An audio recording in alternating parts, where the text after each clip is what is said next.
আমাকে বলছে রাজাকার। শুনে রাখো, চট্টগ্রামের লক্ষ লক্ষ জনতা, পার্লামেন্টে যখন আমাকে এই কথা বলা হয়েছিল, আমার পার্লামেন্টের কলিগ জাফরুল্লাহ চৌধুরী সাহেব বসে আছেন এখানে,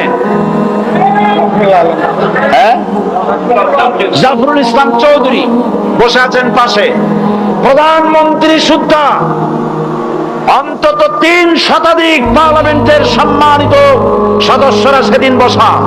1997 সনের বাজেট বক্তৃতা যখন আমি করতেছিলাম, ডক্টর কুদরতে খোদা, নাম রাখছে কুদরতে খোদা, আসলে গজবে খোদা।